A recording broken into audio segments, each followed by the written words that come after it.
जयवंत बलवंत हनुमंत लाल की जय हो। श्री सच्चिदानंद भगवान की जय हो। राजा दशरथ जी ने कौशल्या जी को कथा क्या सुनाई, वो कथा हम सुनाने आपको चल रहे हैं। तो पहली बात, एक बात पर ध्यान करें, ये जो राजा दशरथ जी हैं, राजा दशरथ जी ये सरयू के पानी में पैदा हुए थे। एक बार की बात महाराज अज की जो रानी थी उनका नाम था इंदुमती। एक बार की बात, इंदुमती माता गर्भवती हुई और फिर गर्भवती अवस्था में सखियों के साथ में सरयू में नहाने गईं। नहाते समय उनके गर्भ से प्रसव हुआ, एक बालक पैदा हुआ। और जैसे बालक पैदा हुआ तो कमल के पत्ते पर पालथी लगा करके बैठ गया। अब जब रानी ने देखा कि जैसे गर्भ से बालक पैदा हुआ, नाल भी नहीं काटनी पड़ी, वो बालक कमल के पत्ते पर बैठ गया, तो रानी डर गई। रानी डरी, उस बालक को गोद में ले लिया, राजमहल को चली आई और गुरुजी से पूरा हाल बताया। तो गुरुजी ने इस लड़के का नाम रखा दशरथ, इसी लड़के का नाम दशरथ पड़ा। तो राजा दशरथ जी के जीवन में पानी की कहानी अमर है। जिस सरयू में राजा दशरथ जी पैदा हुए, उसी सरयू के पानी के द्वारा राजा दशरथ जी की मृत्यु होती है। बड़ा विचित्र भाव है। भक्त लोगों ने कहा है, पानी की है अमर कहानी, दशरथ की जिंदगानी में। पानी की है अमर कहानी, दशरथ की जिंदगानी में। पानी की है अमर कहानी, दशरथ की जिंदगानी में। ओ पानी की है अमर कहानी, दशरथ की जिंदगानी में। पानी की है अमर कहानी, दशरथ की जिंदगानी में। देव तनुज मानो पशु पक्षी, देव तनुज मानो पशु पक्षी, जीते मरते पानी में। देव तनुज मानो पशु पक्षी, जीते मरते पानी में।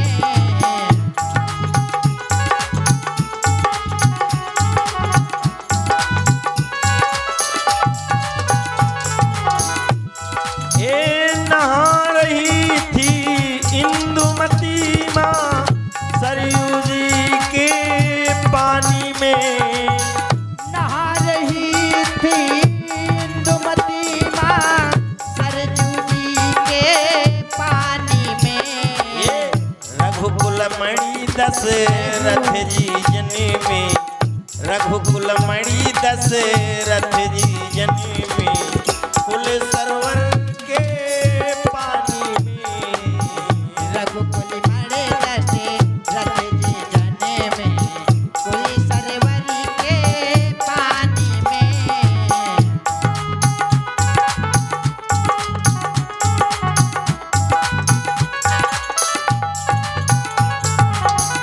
पानी की है अमर कहानी, दशरथ की जिंदगानी में।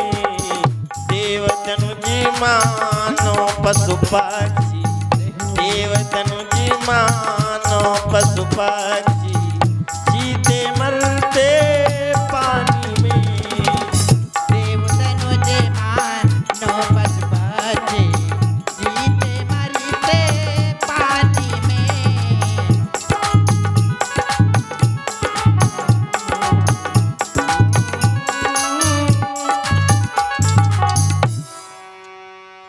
राजा दशरथ जी सरयू के जल में पैदा हुए और जिस सरयू में राजा दशरथ जी पैदा हुए उसी सरयू के जल के द्वारा इनको मृत्यु भी प्राप्त होती, मरण भी हुआ। व्यक्ति को अपने जीवन में अपने कर्म का फल अवश्य प्राप्त होता है। आप चाहे जितने विद्वान हो और चाहे जितने चतुर हो, चाहे जितने नीतिवान हो और चाहे जितने धनवान हो, व्यक्ति को अपने कर्मों का परिणाम अवश्य भोगना पड़ता है। तो विचारक लोगों ने कहा है कि प्रथमम नार्जितम विद्या, द्वितीय नार्जितम धनम और तृतीय नार्जितम पुण्यम, चतुर्थे किम करिष्यतम। पहले पन में धन पैदा करना चाहिए, पहले पन में विद्या, प्रथमम नार्जितम विद्या। अगर किसी व्यक्ति ने पहले पन में विद्या न पढ़ी और दूसरे पन में द्वितीय नार्जितम धनम, दूसरे पन में जब बलवान हो गए, जवान हो गए, तब घर द्वार न बनाया, खेती बाड़ी न की, बिजनेस व्यापार न किया, और तीसरे पन में दान पुण्य वाला काम न कर पाए। जब लड़के बच्चे बड़े हो गए, बहू घर को आ गई और पोती पोते वाले हो गए, नाती नतपुर वाले हो गए, तो अगर कथा न सुनी, भागवत न सुनी, दान न किया और तीर्थ यात्रा न गए, तो चतुर्थे किम करिष्यतम। बुढ़ापे में तुम्हारा कोई साथी नहीं। चतुर्थे किम करिष्यतम, बुढ़ापे में कुछ होने वाला नहीं। बुढ़ापम गटई बालय घुर्र घुर्र, नाक बहाती है सुर सुर, और गांठी बालय चुर चुर, आखिन माँ की चर व्यापा है, और सबसे कठिन बुढ़ापा है। न मानो तो किसी 80 साल वाले के पास जाओ, उससे पूछो।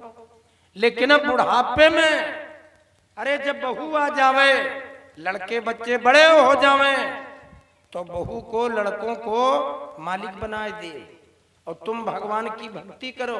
लेकिन अब आजकल का आदमी बुढ़ापा में ज्यादा रुपया अलमारी में नहीं रखे, रुपया 200-400 रखे, लेकिन वहां ताला की चाबी नारम बांधे बांधे घूम रहे हैं। बहुत ही तनकी बूढ़ी आदमी, नारम बांधे नारम लटकाए। हम पूछे नारम बांधे, कहीं लड़का जान जाता तो चौपट कह दी। अरे तुम नहीं चौपट किए, लड़का चौपट कर देंगे। कुछ नहीं, ये मोह है, लोभ है, इसलिए कहा है मोह सकल व्याधि न कै मूला, मोह सकल व्याधि ने कै मूला, मोह सकल व्याधि ने कै मूला, मोह सकल व्याधि ने कै मूला, मोह सकल व्याधि ने कै मूला।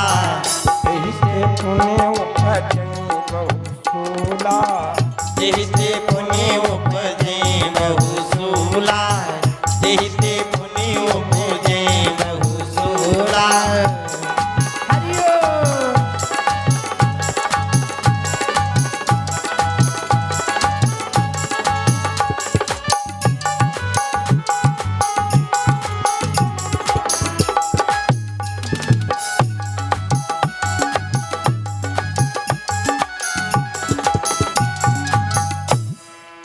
मोह सकल व्याधि न कै मूला, ओते हिते पुण्य उपजै बहुसूला।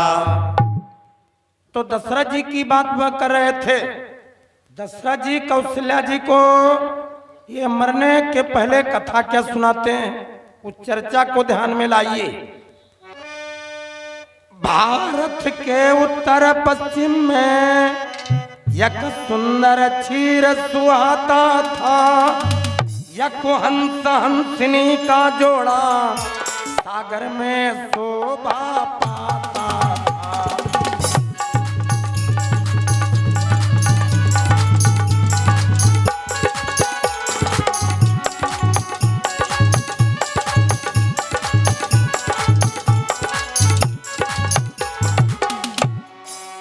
भारत के उत्तर पश्चिम कोने में एक सरोवर था।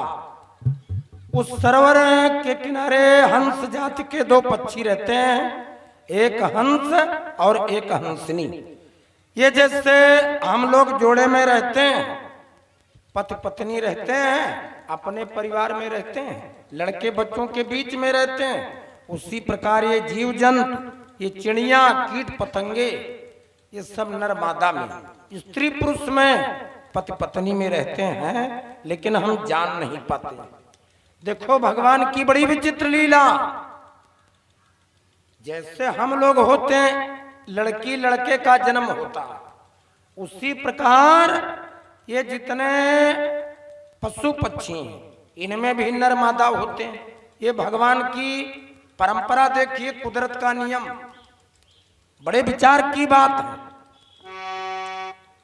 वो दोनों पक्षी सरोवर के किनारे मोती चुगते हैं और अपनी जीविका चलाते हैं। एक बार की बात, अकाल पड़ गया, बहुत समय हो गया, लंबा पानी नहीं बरसा। जब पानी नहीं बरसा तो नदी, तालाब, झरने, पोखर और कुआं ये सब सूख गए। अब पानी की कोई उम्मीद नहीं, पानी नहीं बरसा। तो हंसनी हंस से कहने लगी कि स्वामी, चलहु बलम कहूं चली उड़ाई, और जहां पेट की तपनी बुझाई। जो हंसनी थी वो कहने लगी कि स्वामी, इस सरोवर का पानी सूख गया है, चलो यहां से उड़ चलें, किसी दूसरे नगर को चलें, किसी दूसरी जगह चलें, दूसरे देश को चलें। तो हंस कहने लगा कि प्रिय, ये आकाश में बादल बन रहे हैं और बादल गरज रहे हैं, बिजली चमक रही, हमको लगता है कि पानी बरसने की उम्मीद है। उसने कहा पानी बरसने वाला, और तुम डरो ना, परेशान न हो, हम भूख से मरेंगे नहीं। जब दांत न थे तब दूध दियो, अब दांत दिए तो अन्न भी दही है। वो जल में, थल में, पशु पक्षिन में, सबकी सुध लेती तो तेरी लई है। और जान को देत अजान को देत, जहान को देत तो को भी दई है। वो काहे को सोच करे मन मूरख, कि सोच करे कछु हाथ नहीं है।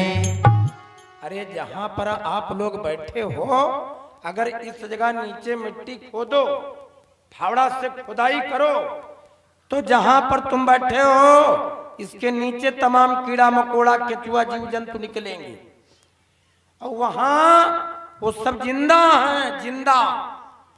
धन्य है तुम्हारी भगवान कारागरी कि लड़के का, बच्चे का जन्म नहीं होता, मां के गर्भ में बालक होता, लेकिन मां के स्तनों में बालक के जन्म के पहले भगवान दूध बना देते, माता के स्तनों में दूध पैदा हो जाता। भगवान को इतनी बड़ी फिक्र, और हम लोग सोचते हैं कि हम न करेंगे क्या करेंगे। बहुत लोग सोचा करते हैं हम काम न करेंगे तो हम खाएंगे क्या। ऐसी बात नहीं है, ये भोजन देने वाले भगवान। अरे आप ज्यादा से ज्यादा खेत में बो सकते हो और पानी लगा सकते हो, लेकिन अगर वो और अखुआ न निकले, फसल न जामे, तो तुम्हारी क्या कारागरी चलेगी, तुम्हारी कोई कारागरी नहीं चलेगी। ये बिरवा लगा है, इस बिरवे को आप सींचिए बाबूजी, लेकिन अगर बौर ना आए, अगर फल ना आए, तो तुम क्या कर सकते हो। तुम लड़की लड़के का विवाह कर सकते हो, लेकिन अगर उस लड़की के गर्भ से, अगर बहू के गर्भ से कोई बालक न पैदा हो, कोई बच्चा न पैदा हो, तो तुम्हारी कोई कारागरी नहीं चलेगी। तो मनुष्य तो निमित्त मात्र है, कर्ता धर्ता सब नारायण है, कर्ता धर्ता भगवान है। भगवान की भक्ति करना माताओं बहनों। देखो सबसे बड़ा काम जानते हो कौन है? सबसे बड़ा काम भगवान की भक्ति है, इससे बड़ा और कोई काम नहीं। और भगवान की भक्ति करोगे कैसे? ये करोगे कैसे? इसका भी तरीका हम आप आज बता देंगे, जो तुमको किसी ने नहीं बताया होगा, हम बताएंगे आपको। तुम्हारा समय भी नहीं लगेगा और काम चट्टा आदमी को, डरपोक आदमी को सवेरे नहाना भी नहीं पड़ेगा और पूजा तुम्हारी पक्की होगी। तो बहुत लोग सोचेंगे कि जब जड़म नहात नहीं है, बहुत जने जड़म काहे नहीं नहाते हैं। अरे बूढ़ा आदमी न नहाए तो कोई बात नहीं, ये जो हमारी उम्र वाले हैं 20-30 साल वाले, ये गर्मी में नहीं नहाते हैं, ये देह किरी रोर्री मैल किरी छोड़ावा करते हैं और फू फू फूंका करते हैं। कहा तो वो बड़ी गमस होते हैं, इससे नहीं तो काली चरण के भंसा है, कम से कम गड़ा हम लोट लिए थे। हाँ, बहुत आदमी ऐसे हैं कि कुआं में पानी भरा, हैंडपाइप में पानी भरा है, बाल्टी लोटा साबुन सब रखा है, लेकिन ये काम चोर आदमी गर्मी में भी नहीं नहाता है। और 5 काम रोज करने चाहिए, 5 काम नित्य प्रति करिए। अब पूछोगे कि 5 काम कौन है, तो नंबर 1 सुनिए, नंबर 1 नित्य प्रति स्नान करना और नित्य प्रति दान करना। अपने घर में एक डिब्बा रख लो, डिब्बा, और 1 रुपया रोज उसमें डालिए, या किसी बर्तन में 1 मुट्ठी चावल डालिए, 1 मुट्ठी गेहूं डालो, या कोई 1 मुट्ठी अनाज डालो। और पास पड़ोस में कोई कथा भागवत हो, वहां पर अन्न दे आओ, या तो किसी महात्मा को दे दो, और या तो दरवाजे पर तुम्हारे कोई भीख मांगने वाला आ जाओ, वही अनाज उसको दे दीजिए। और अगर 1 रुपया तुमने रोज डाला एक डिब्बे में, तो साल भर में 365 रुपया तो हुए, ज्यादा कहाँ हुए, लेकिन इसका प्रभाव बहुत बड़ा होगा। और 365 रुपया किसी को न दो, अपनी बिटिया को दे दीजिए, अपनी लड़की को दे दो, अपनी लड़की को। कन्यादान करना चाहिए। ये जो छोटी लड़कियां हैं, जब अपने घर से कहीं चलो, बाहर जाओ, तो अपनी बेटियों के पैर पकड़ करके जाओ। कन्या से बड़ा और कोई दान नहीं है, कन्यादान। इधर 12 बंकी जाते हैं तो उधर कन्यादान लोग करते हैं और कन्या भोज करते हैं। कन्या भोज, कुंवारी कन्याओं को भोजन करवाना बड़ा धर्म का, बड़ा पुण्य का काम। तो नित्य प्रति स्नान, नित्य प्रति दान और नित्य प्रति भगवान का ध्यान और रोज परोपकार। मतलब कोई एक काम ऐसा करो 24 घंटे में। कोई बूढ़ा आदमी स्नान करता है तो 1 बाल्टी जल निकाल दो, उसकी पीठ मल दो, उसकी पीठ का मैल छुड़ा दो। बुढ़ापे में उसके नाखून बड़े हो गए हैं तो नाखून काट दीजिए। ये सेवा करिए, इसमें कोई पैसा नहीं लगेगा बाबूजी, लेकिन वो खाता आपका जुड़ जाएगा। जितना करोगे जुड़ता चला जाएगा, इसमें शंका मत करना। तो परोपकार करिए और नित्य प्रति आत्मचिंतन। आत्मचिंतन का मतलब भोजन करने के बाद में जब शाम को बिस्तर पर जाओ तो विचार करो कि 24 घंटे का समय व्यतीत किया है और 24 घंटे में हमने किया क्या। हमसे कोई किसी से लड़ाई झगड़ा तो नहीं हुआ, गाली गलौज मारपीट तो नहीं हुआ, हमने किसी को भला बुरा तो नहीं कहा। आत्मचिंतन। जब थवाई मकान तुम्हारा बनाता है और एक रद्दा जोड़ता है, एक रद्दा जोड़ने के बाद में वो साहुल लगा करके टांगता, देखता कि कोई ईंट निकली तो नहीं, तो कन्नी बसुली उसको दुरुस्त कर देता। आत्मचिंतन करना चाहिए। और अगली बात बताते चले आप, सवेरे बिस्तर पर जैसे जागो तो न टीवी को देखो, न मोबाइल देखो, न पंखा देखो, न बीड़ी, न सिगरेट, ये कुछ न करो। बिस्तर पर जैसे जागरण हो तो नहाने की कोई जरूरत नहीं, पूजा शुरू कर दो। ये नहाने वाली पूजा, ये जानते हो, ये पंडा पुजारी लोगों की, हम लोगों की। न गोबर उठाना है, न गाय को चारा देना है, न खेत को जाना है, और तुम्हारे पास में 72 काम। अब पता चला कि नहा करके तुम 9 बजे तुम नहाए और 7:30 बजे कोई से नाली का या खूंटा का, रास्ते का, मेड़ का झगड़ा हो गया, तो झगड़ा हो गया पहले और पूजा हुई 10 बजे। वो पूजा कारगर नहीं है। हम जो पूजा बता रहे हैं ये किया करो, और इसमें तुम हमको फिर मिलोगे। ये दुनिया में तमाम प्रकार की पूजा, शिव जी को जल चढ़ाओ, हनुमान जी को लड्डू चढ़ाओ, घर से दौड़ करके आओ, 45-50 रुपया लगाओ और दौड़ करके जाओ टाइम। लेकिन हम जो पूजा बताने जा रहे हैं या रेडीमेड पूजा है, या बहुत जने सोचे हैं या भगवान या पूजा कब पैदा भाई, तो ये पहले की है।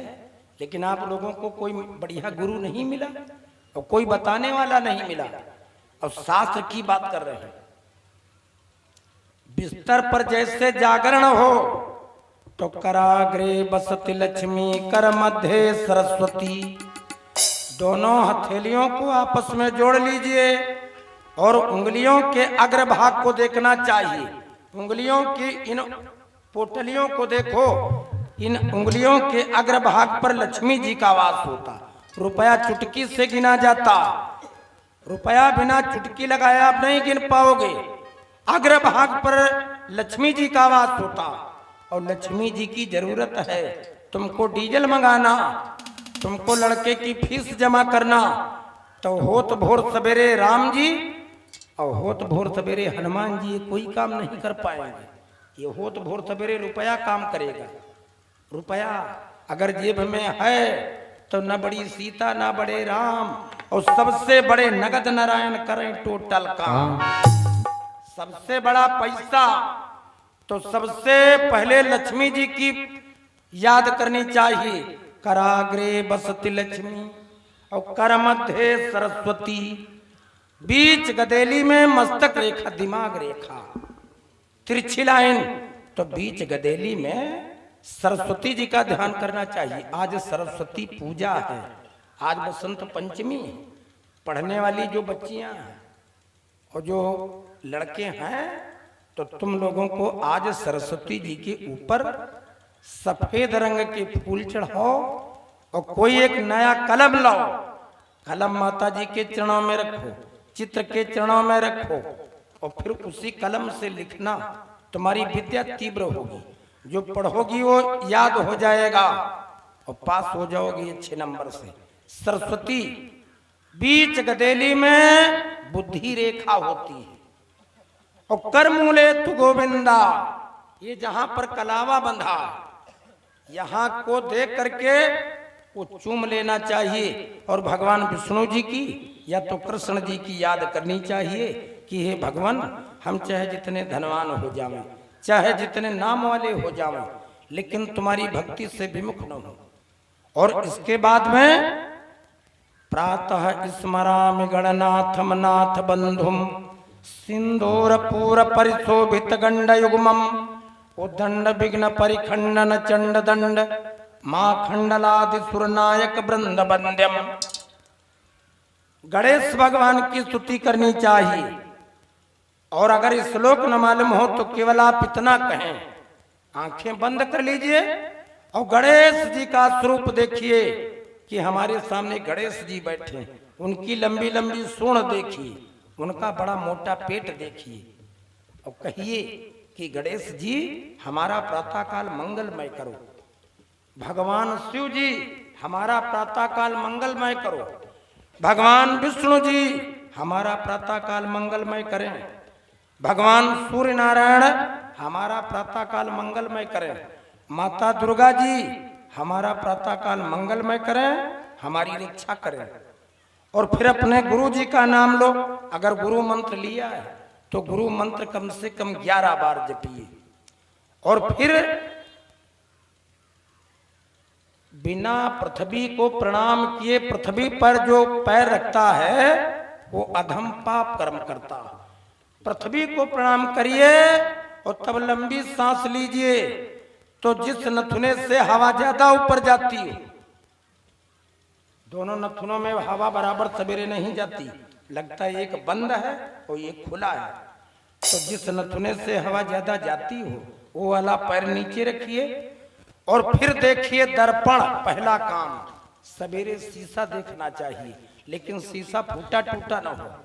दर्पण देखिए और दर्पण में देख करके मुस्कुराइए, अपना मुंह देखो, मुस्कुराओ और भगवान को धन्यवाद दो कि तुम हमका कछुआ नहीं बनायो, तुम हमका चौगड़ा नहीं बनायो, हमका भैंसा नहीं बनाए, हमका गिरगिट नहीं बनाए, हमको तुमने आदमी बना दिया। धन्यवाद है भगवान, आपको लाख लाख धन्यवाद। और तब पीजिए पानी, 2 गिलास पानी। अगर पानी नहीं पियोगे तो पीना पड़ेगा जब बीमार पड़ोगे, और जब डॉक्टर के वहां जाओगे तो डॉक्टर साहब तुमको लिटाएंगे और बोतल लटकाएंगे और निडिल लगाएंगे, तो लेटे लेटे पहुड़े पहुड़े पियो। लेकिन वो तब बिल बनेगा तुम्हारा 2500, तब बनेगा बिल 2500। तो पानी तुमको पीना है। अरे रहीमन पानी राखिए, बिन पानी सब सोन, और पानी गए न ऊपरे मोती मानुष चूर। अगर कोई बिरवा सूख रहा हो और सूखते पेड़ की जड़ में आप पानी डाल दीजिए तो सवेरे बिरवा हरा हरा हो जाता है। तो पानी पीजिए, तुम्हारे खून में पानी है, पानी पीजिए। पानी पीने से मस्तक सही रहेगा, विचार सही रहेंगे, आपका ब्लड का सर्कुलेशन अच्छा रहेगा। और तब थोड़ा घूमने जाओ। अब ये घूमने कहाँ जाओ? जाओ अपने खेत पर, और खेत की खेतवाही करके तब लौट करके आओ, और तब उठाइए झाड़ू। लाइटिन हो आइए, भले घर में बनी हो लाइटिन, लेकिन बाहर जाओ।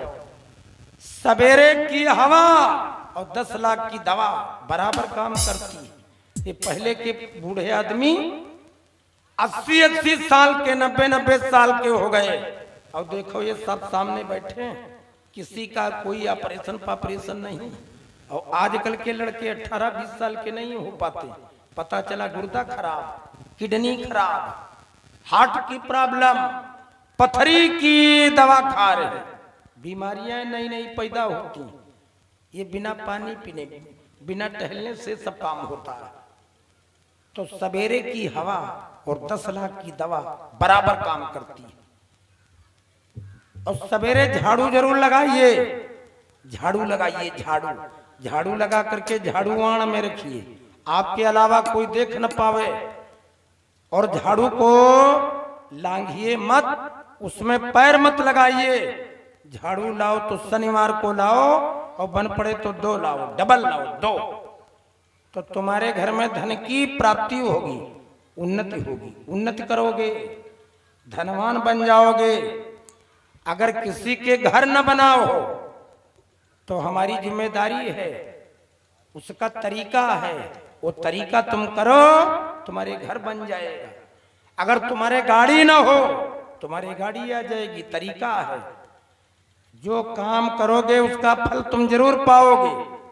लेकिन हम लोगों को बताने वाला कोई नहीं, बिना गुरु के ज्ञान नहीं मिलता। कहा गया है कि राम कृष्ण से को बड़ा उन्हों तो गुरु कीन, और 3 लोक के वै धनी गुरुवर के आधीन। अरे गुरु बिना भवन निधि तरई न कोई, गुरु बिना भवन निधि तरई न कोई, गुरु बिन भवन निधि तरई न कोई, गुरु बिन भवन निधि तरई न कोई, गुरु बिन भवन निधि तरई न कोई। जो बिरंची शंकर सम होई,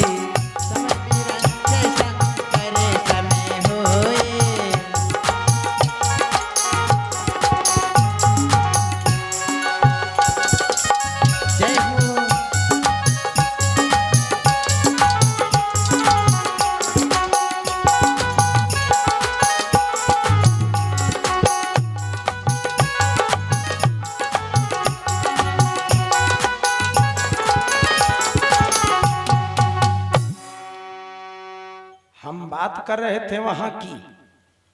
जब अकाल पड़ गया तो दोनों पक्षी विचार में पड़ गए, अब क्या होगा। हंसनी कहने लगी कि स्वामी चलो उड़ चले। तो हंस कहने लगा कि परमात्मा बड़ा कारसाज है, वो मुर्दे को जिलाने वाला। अरे पानी बरसने की उम्मीद है, हमको लगता है पानी बरसेगा। बादल बन रहे हैं, बिजली चमक रही, बादल गरज रहे हैं। तो हंसनी कहने लगी कि स्वामी, कादर मन कहे एक वधारा, वो दैव दैव आलसी पुकारा। उद्योगी लोग उद्योग करते हैं तो धन की प्राप्ति करते हैं, और जो आलसी लोग हैं वो भगवान के सहारे बैठे रहते हैं। भगवान के सहारे आलसी बैठता और उद्योगी व्यक्ति काम करता। उद्योगी व्यक्ति परिश्रम करता। परिश्रम करने से सब चीजों की सिद्धि होती, लक्ष्मी की प्राप्ति होती। और उद्योग करना चाहिए, परिश्रम करना चाहिए।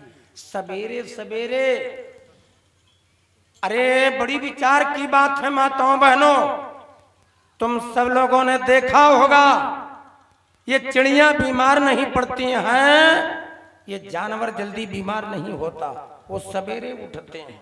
और ये आदमी 8 बजे तक रजाई में कूं कूं कहने करता। हाँ, इसलिए इसकी बीमारियां ज्यादा। पता चला कि बूढ़ा बाप चारा पानी कर रहा और ये रजाई के नीचे मोबाइल फंसकाए रहे हैं। हाँ, ये उल्टा काम। सवेरे जागना चाहिए। ये छोटी कन्याएं हैं, तो जो कन्याएं जो लड़कियां सवेरे जागरण करती हैं सवेरे, तो सवेरे के समय में इतना जल्दी जाग जाओ कि तुम्हारी माँ न जागने पावे, तुम्हारे पिता न जागने पावे, और काम घर का शुरू कर दो। इसके बाद में पढ़ाई लिखाई के लिए कोई स्कूल को जाइए, कोई अगला काम करो। जो भी करोगे उससे तुम्हारा भाग्य बनेगा। भाग्य व्यक्ति के कर्म के द्वारा व्यक्ति का भाग्य बनता, और भाग्य से तुमको उन्नति मिलती है। अच्छा तुमको घर मिल जाता है, अच्छा वर मिल जाता है। और भगवान के सहारे बैठने से दरिद्रता की बलाएगी, होगा कुछ नहीं। हंसनी कहने लगी कि स्वामी चलो यहां से उड़ चले। तो हंस और हंसी ये दोनों पक्षियों ने उड़ान मारी। गगन मार्ग से चले उड़ाई, और दूर देश तक पहुंची जाई। दोनों पक्षियों ने उड़ान मारी, उड़ते उड़ते बड़ी दूर निकल गए, दूसरे राज्य को चले गए, दूसरे देश को चले गए। भक्तों, जब ऊपर से दोनों पक्षियों की निगाह नीचे को आई तो देखा एक सरोवर के किनारे पानी भरा, पानी। वो दोनों पक्षी नीचे को उतरे और पंजे जैसे गड़ाए, तो देखा अरे राम राम गजब, यहां भी धोखा। वो कीचड़ में गंदा गंदा हरे रंग का, भूरे रंग का गंदा गंदा पानी है, और पानी यहां भी नहीं, कीचड़ है। उसी कीचड़ में ये दोनों पक्षी आकर के रुके। तो हंसनी की निगाह गई।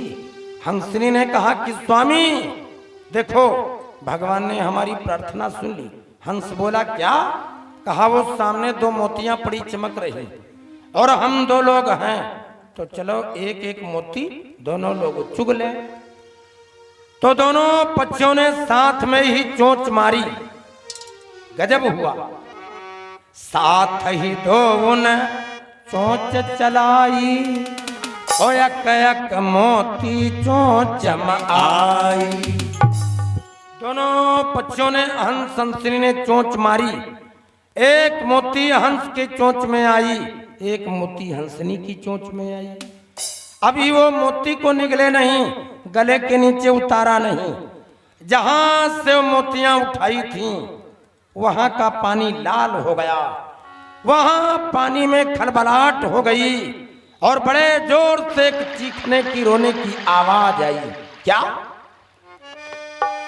उफ दगा दगा, धोखा धोखा, किसने आंखों को फोड़ दिया, कैसा अपराध हमारा था, संसार से नाता तोड़ दिया।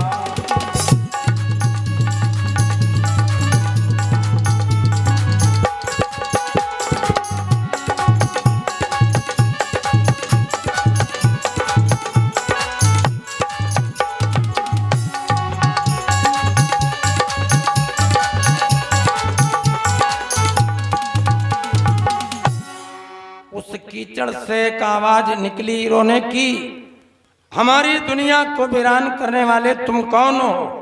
हमारी आंखों को फोड़ने वाले तुम कौन हो? अरे भगवान, हमने तुम्हारा क्या बिगाड़ा था? हमारी दुनिया सुनी करने वाले तुम कौन हो? उस कीचड़ वाले पानी में एक कछुआ बैठा था। कछुआ की दोनों आंखें चमक रही थीं। हंस हंसनी ये न जान पाए ये मोतियां चमक रही हैं या कछुआ की आंखें हैं। मोतियों की चमक में वो जान न पाए। भुभुचिता किम न करोति पापम, भूखे प्राणी से कौन पाप नहीं होता। वो दोनों पक्षी बहुत विकल हुए। वो पक्षी कहने लगे कि भक्तराज, हम हंस जात के पक्षी हैं, मोतियां चुगने वाले, ये तुम्हारी आंखें चमक रही थीं। हम जान न पाए कि तुम यहाँ कीचड़ में बैठे हो। हम इस सरोवर पर रहने वाले नहीं हैं, हम दूसरी जगह से उड़ करके यहाँ आए हैं। हमसे बड़ा अपराध हुआ, तुम हमको क्षमा करो। तो कछुआ बोल पड़ा कराते कराते। कछुआ कहने लगा, नहीं, तुम हंस नहीं हो। अरे हंस बड़ा विवेकी होता है। अगर एक बर्तन में दूध में पानी मिला करके रख दिया जाए तो हंस पक्षी चोंच डाल करके दूध पी लेता है और पानी उसी बर्तन में अलग कर देता है। तो तुम हंस जात के पक्षी, तुमको आंखें न दिख पड़ी? अरे इतने विवेकी तुम मोती और आंखों को न जान पाए ना? या तो तुम चील हो, या तो तुम कौवा हो, या तो तुम गीद हो, या तो तुम बाज पक्षी हो। अरे तुमने जानबूझ करके हमको अंधा बनाया है, तो हम तो तड़प तड़प करके मर जाएंगे, लेकिन हम अपने मरने के पहले तुमको ये श्राप दे रहे हैं। उस कछुए ने दोनों पक्षियों को, हंस और हंसनी को श्राप दे दिया। वो कछुआ बोला कि हम तो तड़प तड़प करके मरने वाले हैं, लेकिन तुमको कह देते हैं नयनहीन दूनो होई जई हो, ओ जैसे करनी आपन फल पई हो। ये हमारा श्राप है, तुम नेत्रहीन हो जाओगे और तुम दोनों लोग अगले जन्म में अंधे हो जाओगे। ये हमारा श्राप है। तो जब श्राप लगा तो हंसनी को बड़ा दुख हुआ। हंसनी कहने लगी कि स्वामी, अब ये बेचारा अंधा हो गया है हम लोगों की गलती से, तो स्वामी परोपकार करना चाहिए, को धर्म का काम करना चाहिए। श्रुति का परम धर्म उपकार।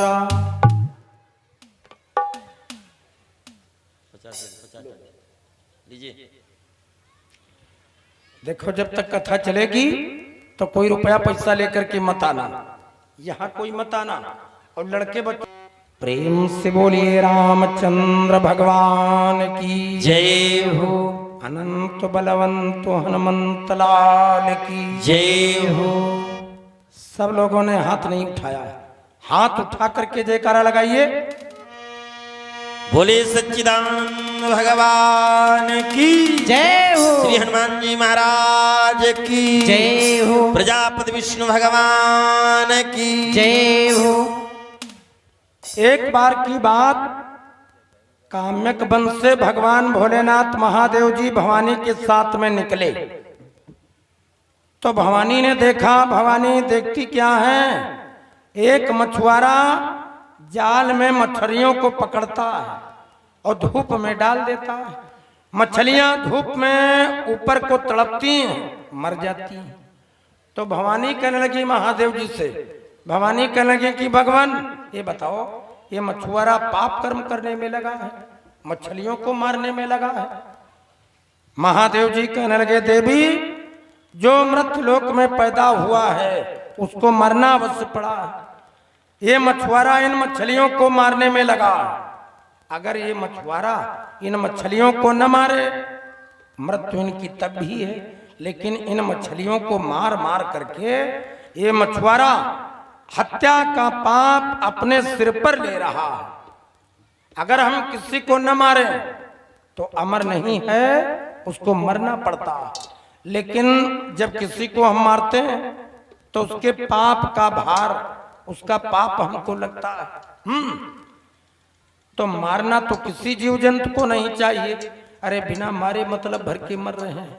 बहुत कहते हैं कि सांप निकला, बिच्छू निकली, मार दें। किसी को नहीं मारना चाहिए। और सांप को भी न मारिए, ये सांप भी सबके नहीं काटता। श्रीमद् भागवत की कथा में आचार्य रामचंद्र केशव जी ने वर्णन किया, सांप अपने पूरे पूर्व जन्म के बैरी को ही काटता। जो कोई सांप को मारता है तो सांप अगले जन्म में बदला जरूर लेता। सांप को मारने वाले का चित्र उसकी आंखों में बन जाता, वो अगले जन्म में बदला अपना चुका लेता। तो मारना नहीं चाहिए, किसी जीव जंतु को नहीं मारना चाहिए। लेकिन अब वो आदमी मारने में लगा, सोचता हम मार देंगे। लेकिन सबके बाद में मौत अपने सिर पर भी मंडरा रही। हम भी एक दिन मरते हैं और अपनी जान सबको प्रिय है। भगवान भोलेनाथ महादेव जी कहने लगे, देवी हे मछुआरा, मार मार करके मछलियों का पाप अपने सिर पर ले रहा। चले गए। अब ये दोनों लोग चले गए।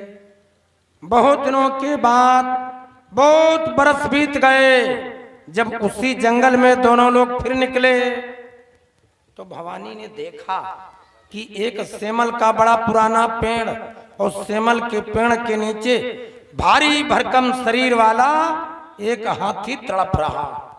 उस हाथी के शरीर में जख्म है। हाथी के शरीर में जख्म में कीड़े पड़े हैं। वो जब कीड़े काटते हैं तो हाथी अपनी सूंड पटकता और अपने कान फटफटाता, कभी इस करवट और कभी उस करवट। तो भवानी कहने लगी, महाराज ये हाथी मरणासन अवस्था में है, आप मृत्यु के दाता हो, इस हाथी के प्राण खींच क्यों नहीं लेते हो? इसको ये तड़पना पड़ रहा है, इसके प्राण ले लो। भगवान बोले, भगवान महादेव जी कहने लगे, देवी बहुत समय पहले तुमने तालाब के किनारे एक मछुआरे को मछलियों को मारते देखा था। बोली, हाँ देखा तो था। महादेव जी कहने लगे, देवी कुछ दिन के बाद वो मछुआरा भी मर गया था। उन मछलियों को मारते मारते एक दिन वो भी मर गया। तो जो पूर्व जन्म का पाप था, सोई मछुआ गज का तनु पाई, सोई मछुआ गज का तन पाए, सोई मछुआ गज का तन पाए, सोई मछुआ गज का तन पाए, सोई मछुआ गज का तन पाए। आपन भोग भोगी रहो आई, आपन भोग भोगे रहो आई, आपन भोग भोगे रहो आई।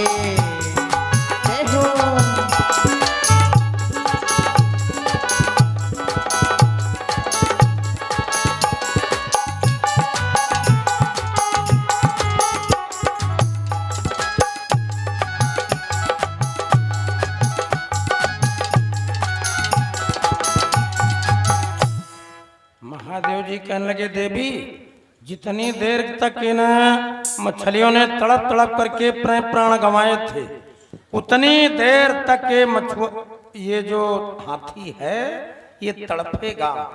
ये मछलियां अपना बदला ले रही, इसके शरीर में पड़ी हैं, वो इसके काटती हैं, इसके दर्द हो रही है। तो मृत्यु लोक में जो व्यक्ति कष्ट भोग रहा, अब वो आदमी कहता भी है क्या कि गुरुजी हमने अपनी जिंदगी में किसी का कुछ बिगाड़ा नहीं है, और फिर ये कष्ट हमको क्यों मिल रहा है, हमारा ये नुकसान क्यों हो गया? तो देखिए, बिना कर्म किए भोग नहीं भोगना पड़ता। आपने ये नहीं देखा होगा कि केला का बिरवा लगाए हो तो केले के बिरवे में पपीता लगाओ, या पपीता का बिरवा लगाओ तो पपीते में टमाटर लगाओ ना। जैसा बिरवा हम लगाते हैं वैसा ही उसमें फल आ जाता है कि जैसा कर्म करेगा प्राणी और वैसा ही फल पाता। जय हो। कि जैसा कर्म करेगा प्राणी और वैसा ही फल पाता। कि एका प्यारे बदला कहीं नहीं जाता। एका प्यारे बदला कहीं नहीं जाता।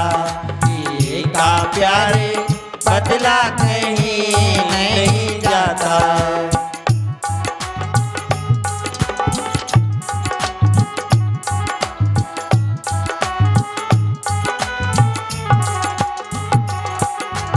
जैसा कर्म करेगा प्राणी वैसा ही फल पाता।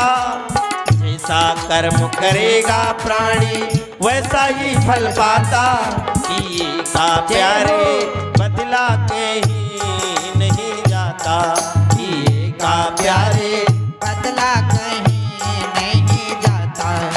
एका प्यारे बदला कहीं नहीं जाता।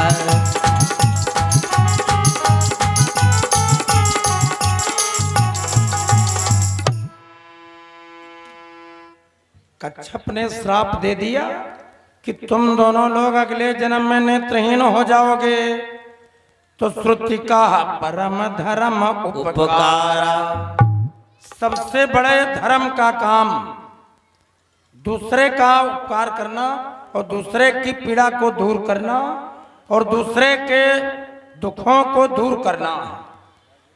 तो हंसनी कहने लगी कि स्वामी, ये सामने जो सेमल का पेड़ है, इस सेमल के पेड़ पर जाओ और इसकी रक्षा करने का कुछ उपाय करो। तो हंस जो पक्षी था उस सेमल के पेड़ पर गया और चोंच में एक सूखी टहनी को दाब ले आया। एक सूखी लकड़ी को दाब ले आया। हंस वो लौट करके आया, कछुए से कहने लगा कि कच्छपराज, हमारी गलती से तुम अंधे हो गए हो और कुछ दिन के बाद ये सरोवर का पानी सूख जाएगा, तो तुम अपनी जीविका कैसे चला पाओगे? और हम दोनों लोग हैं पक्षी, हमारे पंख हैं, हम उड़ने वाले हैं, तो हम तो दोनों लोग उड़ जाएंगे सरोवर के किनारे से। तो सुनो, तुम एक काम करना। बोला क्या? कहा हम दोनों लोग इस लकड़ी के दोनों सिरों को चोंच में दाबेंगे और उड़ान मारेंगे, उड़ जाएंगे। तुम एक काम करो, इस लकड़ी को अपने मुंह में दांतों में दबा लो। बीच रास्ते में तुम कहीं पर कुछ बोलना मत।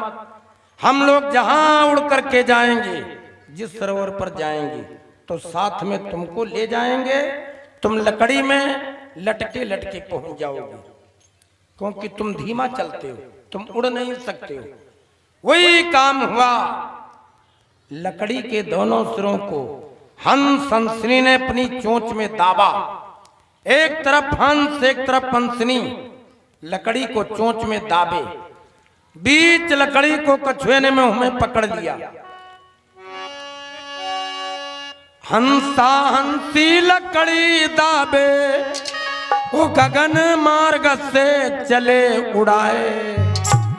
और बिच लकड़ी माँ कछुआ लटके।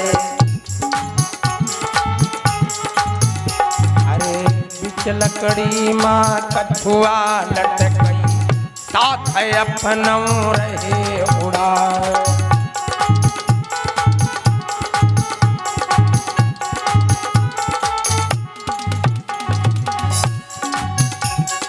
यक बन निकर दो सरे बन पहुँचे, तीसरे बन का पहुँचे जाए।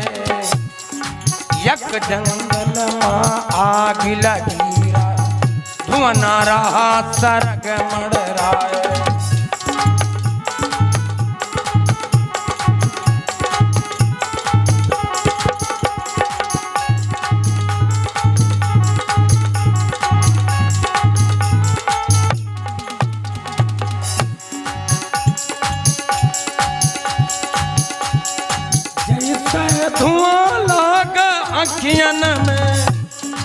कछुआ गयो बहुत अकुलाए, मुख से बाणी जैसे ही निकले, तुरत गिरे आग में जाए।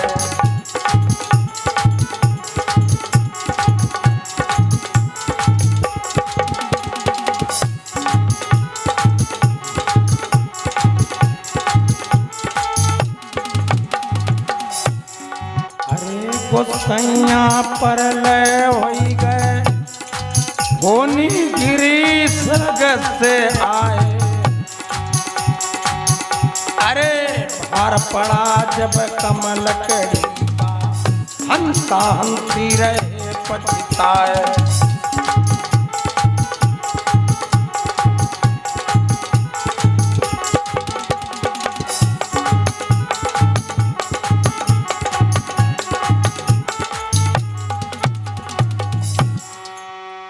जा रहे थे आकाश मार्ग से उड़ते हुए, एक जंगल में आग लग गई थी, धुआं ऊपर को जा रहा था।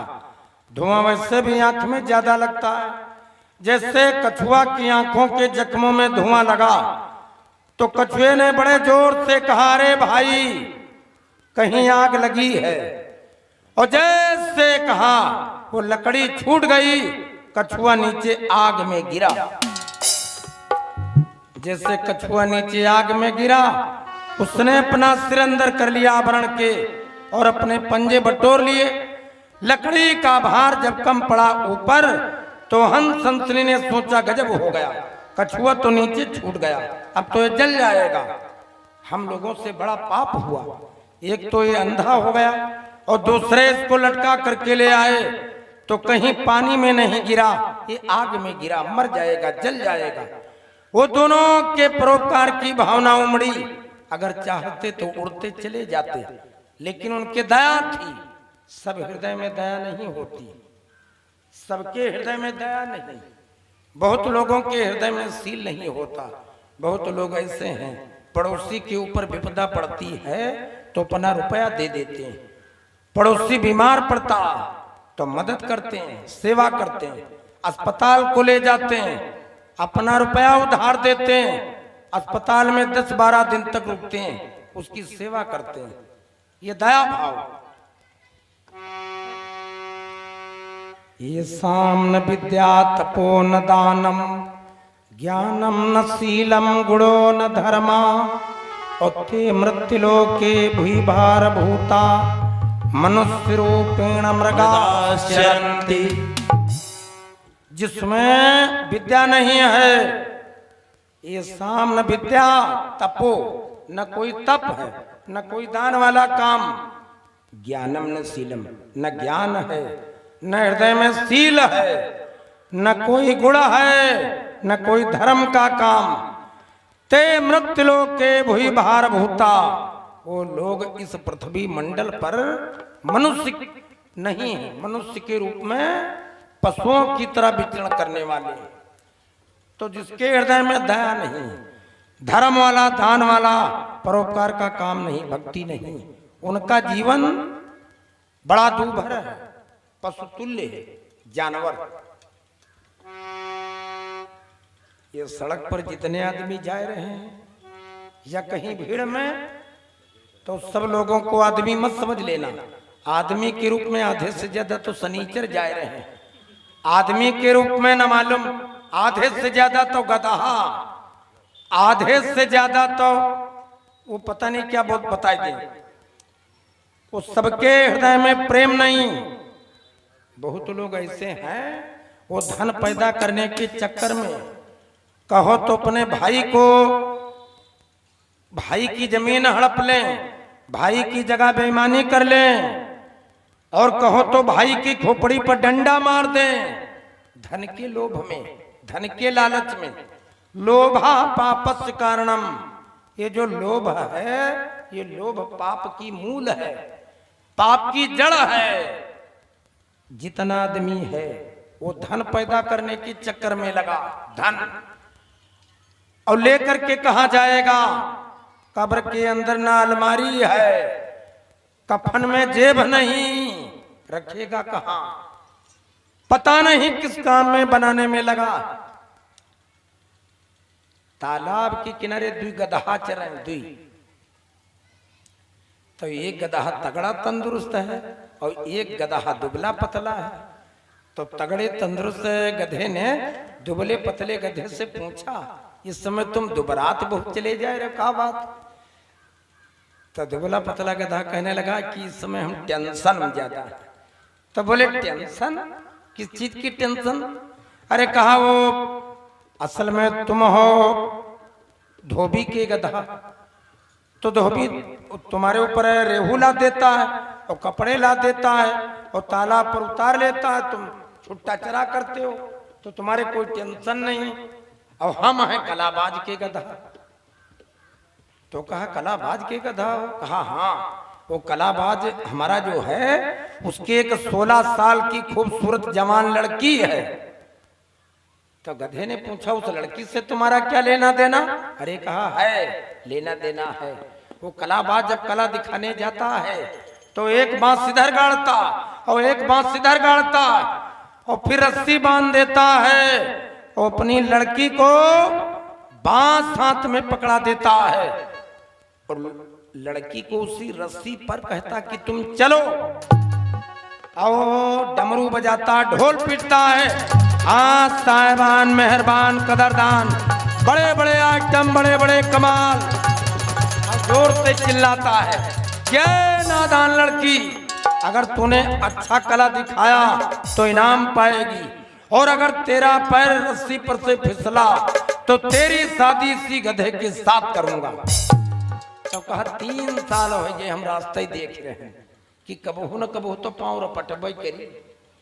कहा 3 साल से रास्ता देख रहे हैं लेकिन इनका पाँव ही नहीं रपटत।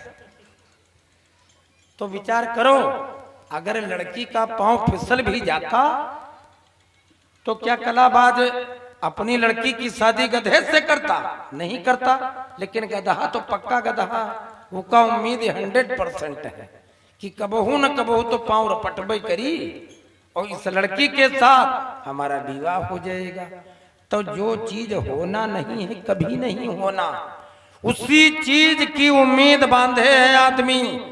देख रहा है कि मरघट पर आदमी गया, लौट करके ना आया, कफन में लपेट करके जला दिया गया, मिट्टी में दबा दिया गया और धन साथ नहीं गया, लेकिन फिर भी उसी धन को पाने में, कमाने में न झूठ का परहेज, न चोरी का परहेज, न लड़ाई का परहेज। ये गधा की अकल नहीं तो क्या आदमी की अकल है? ये गधे की अकल है। आधे से ज्यादा गधे, कोई बिरले भगवान की भक्ति पाता है। माया दीपक नर पतंग भ्रम भ्रम इवय पड़ंत, और कहाँ कबीर गुरु ज्ञान ते एक आध उबरंत। एक आधे का उबरंत, एक आधे का उद्धार होता, और नहीं तो एक दूसरे को देखने में हम मरते खपते चले जा रहे हैं। एक विचारक ने कहा है कि जब तक पौरुष रहा दे हमा, मरो बैल की भांति। जब तक शरीर में कुवत रहती, बल रहता, रात दिन दे काम दे काम दे काम, पैसा पैदा करो, भलाई वाला परोपकार का, दूसरे के हित वाला कोई काम ही न कर पाए, पूरा दिन चला गया। तो जब तक पौरुष रहा दे हमा, मरो बैल की भांति। और पौरुष थकेगा बात न पूछे, और लड़का पोता नाती। अरे मन तुमका शरम नहीं आती, मनवा तुमका शर्म नहीं आती, अरे मन तुमका शर्म नहीं आती।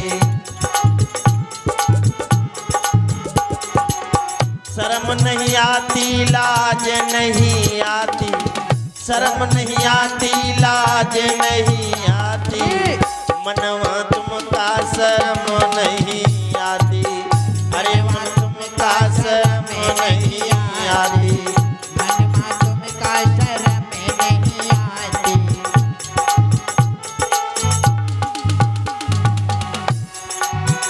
पाप कमाई के माया जोड़ो, हरि भजन से नाता तोड़ो।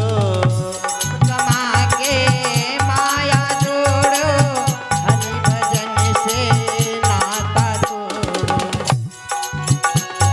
अरे धन दौलत कुछ काम न आवे, धन दौलत कुछ काम न आवे, नहीं कोई है साथी, मनवा तुमका लाज नहीं आती।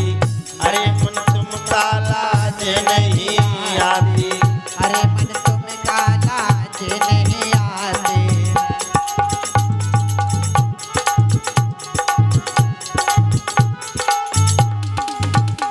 अरे लाज नहीं आती, शर्म नहीं आती, लाज नहीं आती, शर्म नहीं आती, मनवा तुमका लाज नहीं आती। अरे मन तुमका शर्म नहीं आती। अरे मन तुमका शर्म नहीं आती। अरे मन तुमका शर्म नहीं आती। सच्चिदानंद भगवान की जय हो। परोपकार की भावना, वो दोनों पक्षी नीचे को उतरे कि कछुआ के प्राणों की रक्षा कर ले में। और जैसे दोनों हंस हंसनी नीचे को उतरे तो उनके पंखों की हवा लगी। जब पक्षी ऊपर से नीचे उतरता तो देखो नीचे की गर्द उड़ती, हवा लगती।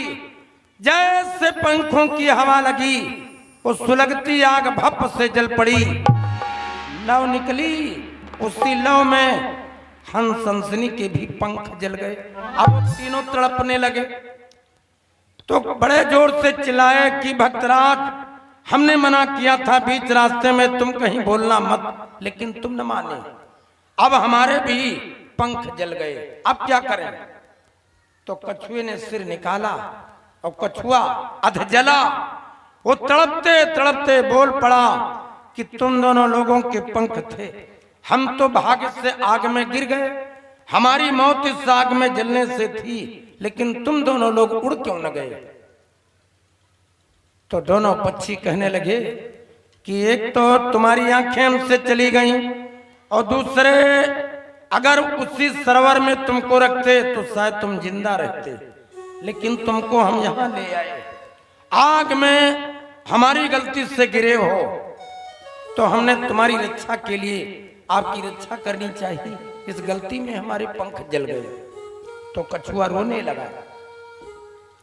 कछुआ कहने लगा कि सुनो हंस जात के पक्षियों, पहले हमने जाना था तुम या तो चील हो या तो कौवा हो या तो गीद हो या तो बाज हो, लेकिन अब मालूम हो गया तुम वास्तव में हंस ही हो। तो अगर तुम लोग चाहते तो हम आग में गिरे थे, तुम उड़ते चले जाते, हमारी फिक्र न करते।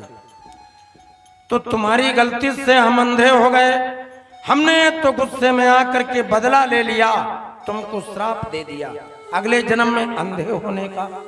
तो सुनो, फिर भी तुमको दया आई, अगर तुम चाहते तो तुम सोचते कि श्राप तो इसका मिल ही गया, अब इससे क्या लेने देना, चलो उड़ चले।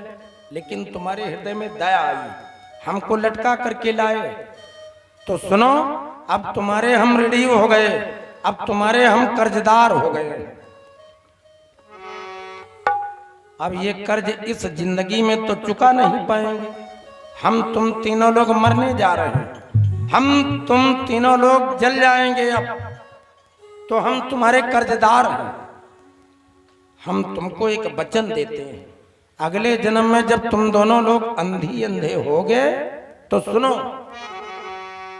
तब हम तुम्हारो पुत्र कहैबै, तब हम तुम्हारो पुत्र कहैबै, तब हम तुम्हारो पुत्र कहैबै, तब हम तुम्हारो पुत्र कहैबै, तब हम तुम्हारो पुत्र कहैबै।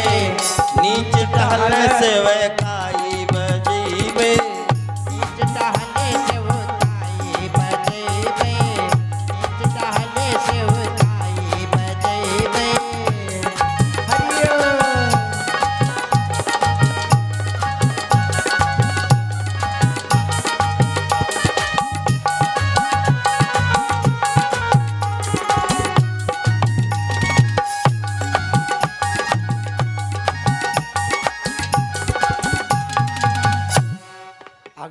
जन्म में हम तुम्हारे पुत्र बनेंगे और तुम्हारी हम सेवा करेंगे, ये कर्ज तुम्हारा चुकाएंगे।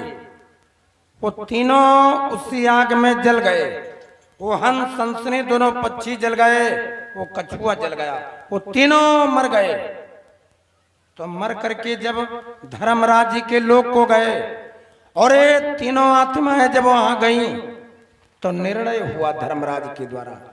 धर्मराज ने पूछा, ये तीनों जीव जो मर करके आए हैं इनका संबंध क्या है? तो चित्रकुपित्र कहने लगे कि एक दूसरे की सेवा में मर गए। तो जब धर्मराज जी ने बात जानी, ये दोनों पूर्व जन्म के हंस पक्षी थे और कछुए की रक्षा में ये मर गए, मोतियों को चुगने वाले थे। तो धर्मराज जी ने निर्णय किया, कहा इनको पृथ्वी पर भेजा जाए और इनको मनुष्य का तन दिया जाए। तो पृथ्वी मंडल पर दोनों का जन्म हुआ। हंसा हंसी, हंसा हंसी दोनों पक्षी पृथ्वी पर आकर जन्म लिया।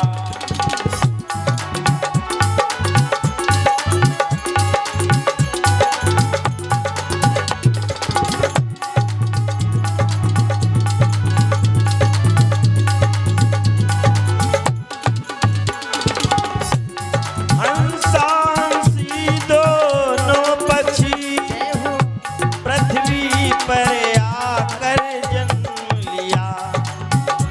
परिणय बंधन में प्रणय हुआ और शांतनु इनका नाम लिया।